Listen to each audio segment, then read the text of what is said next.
Je fais partie de ce nouveau mouvement sociétal qu'une agence de communication a appelé les juniors. Ce mot junior qui est en fait une contraction du mot jeune et du mot senior. Toute personne entre 60 et 75 ans, j'ai bien dit 75 ans, peut être classée dans les juniors. Le junior est quelqu'un qui part en quête d'épanouissement personnel.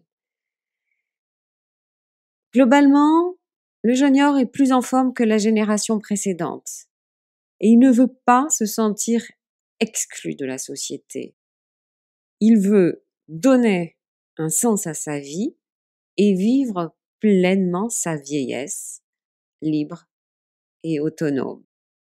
Comme je vous le disais dans mon dernier podcast, le senior nouveau est arrivé. Longue vie à la junior power. Voilà, c'était le petit récapitulatif du jour. Bien. Qu'est-ce que je voulais vous dire aujourd'hui? Oui, aujourd'hui, comme toutes les semaines, je suis allée rendre visite à ma petite maman. Petite maman qui, elle n'est plus junior puisqu'elle est franchement dans son 4e âge. Depuis pratiquement 4 ans, suite à une perte d'autonomie, ma mère, âgée de 91 ans, vit en maison de retraite. Évidemment, je remercie chaque jour qui passe d'avoir encore une aussi belle petite maman. Mais franchement, quel parcours du combattant.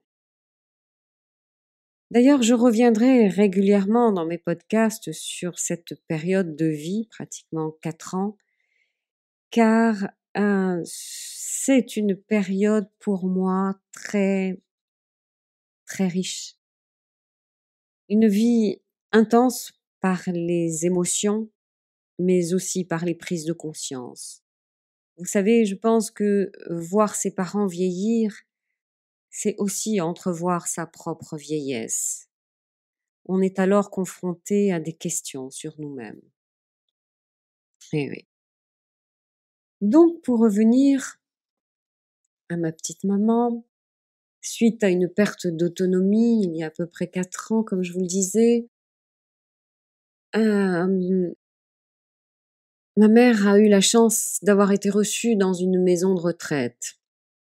Elle y vit dans les meilleures conditions de vie possibles, un cadre très agréable, un personnel soignant des plus méritants et des plus humains. Avec les membres de ma famille, nous y sommes hyper présents et cela y contribue certainement. Malgré cela, malgré toutes ces bonnes conditions, j'y ai découvert tout un univers pas facile. Vous savez, j'y passe beaucoup de temps et j'observe beaucoup. J'ai comme cette sensation que la génération de ma mère n'a pas été préparée à cette grande vieillesse. Que de souffrances, aussi bien physiques que mentales. Et puis, ma mère n'a jamais eu de graves problèmes de santé. Sa santé a été relativement bonne jusqu'à ses 87 ans. Donc elle ne s'est pas préparée à ce que j'appelle la grande vieillesse, celle où l'autonomie se perd, celle qui nous met face vraiment à notre moi profond, celle que personne ne peut prendre à notre place, celle qui nous amène graduellement à notre finitude. Et là, j'ai pris conscience, surtout par cet effet miroir, je suis très proche de ma mère, je vis sa grande vieillesse, je la ressens même. Et pourtant, elle ne m'appartient pas. Il a fallu d'ailleurs que je travaille intérieurement là-dessus, que je prenne conscience que cette grande vieillesse ne m'appartient pas, c'est celle de ma mère. Pas facile de ne pas souffrir avec elle. Car même si aujourd'hui, à l'instant T, elle est bien, malgré qu'elle ne marche plus, elle a connu de véritables montagnes russes, avec beaucoup de grandes descentes. Aujourd'hui, elle est toujours parmi nous et je savoure énormément cela. Vous savez, à l'âge de 87 ans, quand ma mère a commencé à avoir des problèmes de santé, tout est allé très vite, de façon intense. Son déclin physique, qui lui a fait perdre son autonomie, a fait basculer sa vie. D'une vie en parfaite indépendance, elle vivait dans son appartement au sein d'une résidence pour seniors, avait sa petite voiture automatique, elle évoluait, heureuse, avec ses copines. Difficile à cette époque d'anticiper. L'anticipation n'est pas facile. On est toujours un peu dans le déni de ne pas voir nos parents vieillir. Donc, suite à sa perte d'autonomie, il a fallu en urgence lui trouver une maison de retraite. Une maison de retraite avec assistance médicale, puisque son état de santé ne lui permettait plus de garder son appartement. Et puis là, elle a vraiment eu besoin de nous, car j'avoue que ce fut très difficile pour elle. En quelque sorte, nous devenions le parent de notre parent. Une longue traversée douloureuse qui nous demande, à nous les enfants, beaucoup de disponibilité. Et puis aussi, on se pose beaucoup de questions. Pourquoi elle? Elle ne mérite pas la maladie, la peur, l'anxiété. Tout s'effondrait pour elle. Avec les membres de ma famille, nous n'avions qu'une seule idée en tête. Si elle devait partir, ok, mais en pleine sérénité, pas dans la peur, l'anxiété. Nous allions l'accompagner du mieux possible, comme elle l'avait toujours fait pour nous. Et c'est là qu'on s'est aperçu que bourrée de médicaments comme elle était, sa fin de vie ne pouvait pas être sereine. Et j'ai bien vite compris qu'il y avait une surmédication. Attention, quand je parle de surmédication, je parle par rapport à sa capacité à elle, sa capacité d'assimilation, sa capacité de digestion. Elle avait beaucoup trop de médicaments. Et du coup, elle n'était plus elle-même. On ne la reconnaissait plus. Elle avait des troubles de mémoire incroyables. Parfois, elle ne nous reconnaissait même pas. On la sentait droguée. Et là, il a fallu décider de changer de médecin. Nous avons opté pour un médecin avec lequel nous pouvions dialoguer, un médecin ouvert à l'homéopathie. Il s'en est suivi une longue période de sevrage, où nous avons eu recours à l'homéopathie. Nous avons fait appel à une ostéopathe qui passait chaque mois. Nous lui avons fait écouter des relaxations guidées. Nous l'avons beaucoup massé avec des huiles essentielles. Les médecines douces nous semblent tellement plus appropriées à sa fragilité. Nous n'avons reculé devant rien pour lui apporter de la sérénité. Et surtout, le plus important, nous lui donnons tout l'amour qu'elle mérite par une très grande présence. Et ça, c'est le remède le plus puissant. Le personnel soignant des maisons de retraite pourront vous le dire. Vous savez, je pense que pour accepter de voir ses parents vieillir, il faut être clair avec soi-même sur le vieillissement. Il faut accepter, accueillir cette époque de la vie et ne pas la renier. Un peu comme la mort d'ailleurs. Et c'est sans doute grâce à cette expérience avec ma mère qu'aujourd'hui, j'entre chez les seniors avec l'envie de réussir mon avancée en âge. Aujourd'hui, notre maman est bien dans sa tête et c'est un plaisir de la retrouver, car nous pouvons avoir encore avec elle de belles discussions. Elle est vivante. Nous l'avons retrouvée. Toute ma vie, je me souviendrai de cette phrase que me disait ma mère quand son déclin est arrivé. Cette phrase, je l'ai entendue plusieurs fois. Je l'ai ressentie au plus profond de moi. Et c'est d'ailleurs à partir de cette phrase que ma mission de vie s'est dessinée. Cette phrase était la suivante. Elle me le disait régulièrement. Je ne pensais jamais que cela allait être si difficile.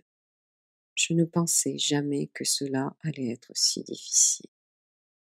C'est vraiment à partir de cette phrase que je me suis dit que ma mission était d'apprendre à mieux vieillir, ne pas attendre 87 ans pour le faire.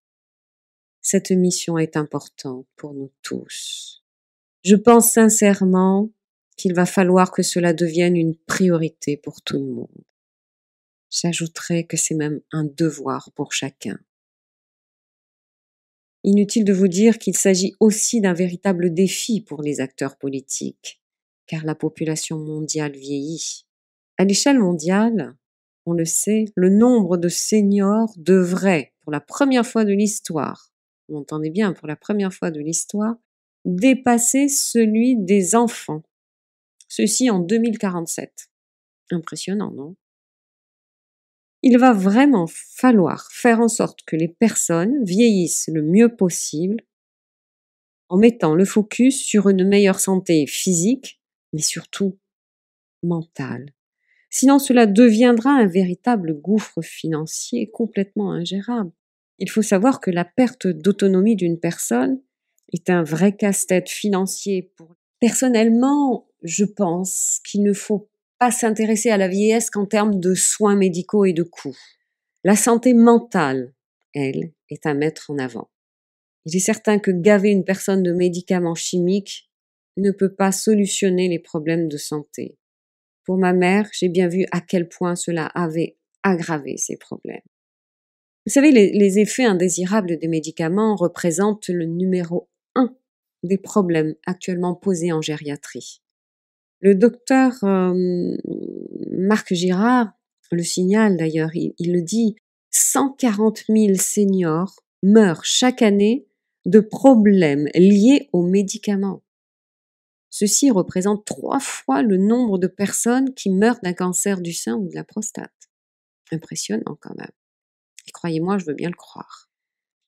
L'expérience avec ma mère, vous savez, je pense qu'elle ne serait plus là si nous n'avions pas été vigilants par rapport à tous ces médicaments que les médecins lui rajoutaient sans cesse. Il ne faut pas oublier que toutes nos fonctions digestives, nos fonctions rénales ralentissent avec l'âge. À dose égale, un sujet âgé, même en bonne santé, digère moins vite les médicaments. C'est clair. La personne âgée élimine moins vite les toxines. Elle se retrouve très vite intoxiquée. Et c'est alors que les troubles arrivent au galop. Je vous le répète, nous avons vraiment un rôle actif à jouer dans le processus de notre vieillissement. Comprenez bien que cette réussite n'est pas seulement entre les mains de la médecine. Ne soyons pas dépendants de cette médecine traditionnelle. Pour moi, vieillir est beaucoup plus. C'est une affaire de devoir, de responsabilité personnelle. Je parle bien de responsabilité individuelle, car le vieillissement réussi, c'est d'abord une affaire de style de vie, et c'est là qu'intervient la prévention, par une bonne hygiène alimentaire, par une activité physique, par une bonne santé mentale. Et puis je vous parlerai bien sûr de toutes ces médecines dites parallèles, médecine douce, comme l'homéopathie, l'acupuncture, l'ostéopathie, l'éthiopathie, l'hypnose, la réflexologie, etc. Il y en a plein d'autres qui ont vraiment un rôle aujourd'hui à jouer, non seulement dans la prévention, mais aussi comme outil complémentaire à la médecine classique. Je lisais dernièrement que, par exemple, la pratique du tai chi, vous savez, cette gymnastique chinoise, là, c'est un entraînement lent de mouvement, permet, pratiquer régulièrement évidemment, permet de réduire le risque de chute, car elle aide à avoir un meilleur équilibre. Fantastique. Le tai chi peut être pratiqué par les personnes d'un certain âge. L'aromathérapie. Vous savez, maman, on l'a beaucoup massé avec les huiles essentielles en continu d'ailleurs. L'aromathérapie apaise les sujets agités, les personnes anxieuses. Je pense aussi à l'acupuncture qui est bénéfique contre les douleurs chroniques. Et là, je peux vous en parler personnellement puisque moi, je ne tolère aucun médicament chimique. Donc, dès que j'ai un petit souci, je vais voir l'acupuncteur. Voilà, je pourrais citer plein de médecines douces et tous leurs bienfaits. Vous Vous savez, je pense que bien que les habitudes soient difficiles à bousculer, les mentalités évoluent et j'espère que les pouvoirs publics vont s'ouvrir de plus en plus et placer toutes les médecines douces sur un même pied d'égalité que la médecine traditionnelle. Elles sont complémentaires, l'une ne peut pas aller sans l'autre. Et ce mariage va vraiment contribuer à un mieux vieillir. Je vais vous demander de méditer là-dessus, à ce beau mariage entre les médecines douces et la médecine traditionnelle. Voilà, j'étais très heureuse de partager ce petit brin de vie de ma vie. J'espère que vous avez passé un bon moment. Nous allons nous retrouver la semaine prochaine pour un prochain podcast. N'hésitez pas à vous abonner et continuons le chemin ensemble. À bientôt.